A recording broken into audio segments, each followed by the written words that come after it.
Orthographic projection. During this short video, we will discuss some of the important features of orthographic projection or multi-view drawings. First of all, in order to be able to communicate to a craftsperson how to build a part, we need to understand how to convey that information to the person that is going to be actually building a part.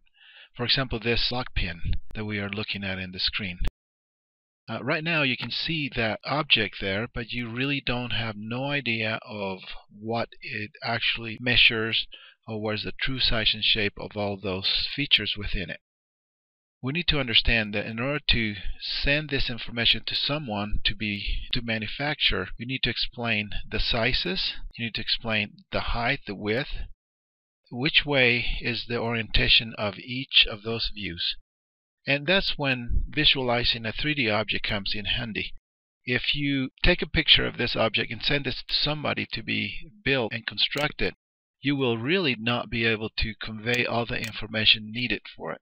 First thing, you will need dimensions for a person to accurately build this part. So the dimensions, you can give them like this, but as you can see, some of these dimensions are not clearly visible, like this one. It applies to this slot right here, but it's viewed on this area.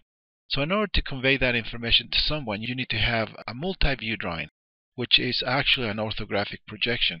An orthographic projection is looking at an object perpendicular to each surface and projecting what you see on that surface to a plane. For example, we will imagine this object is into a glass box. We can have a top plane of the box, we can have the right side of the box, and we can have the front of the box. If you imagine this object encased in a glass box, you can actually start visualizing which way those views will be seen.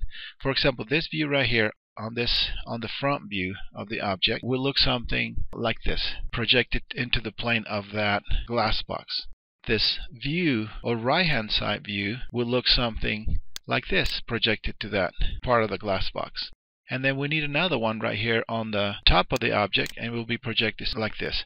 You need to remember that each object will have 6 views. So you have the front view, right hand side view, top view, behind here will be the back view, left hand side view, and underneath here will be the bottom view.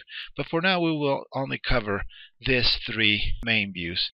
Usually any object can be fully described using 3 common views. Other objects will need auxiliary views, section views, and so forth. But for now we're going to be only discussing this. Now that we have seen how the object is projected into this glass box, we can visualize how each one of these edges, like this edge, will be a hinge point, and this edge will be a hinge point for this view to move up and align with this front view, and the same way with this one. So we're going to try to do it. We'll begin by selecting these objects and then rotate them along this axis. And that will give us what the top view will look. So we're going to try it on this side. You're going to rotate it from this base point along this axis. And as you can see, you have the front view, the top view, and then the right hand side view. If you visualize the glass box and then open it up, it will give you the right, the top, and the front view. You can also have a bottom, left side, and a back side also to this one. But for now we just focus on this one. I hope this is of help, and it has been helpful to visualize how to obtain orthographic projection from this model. Thank you.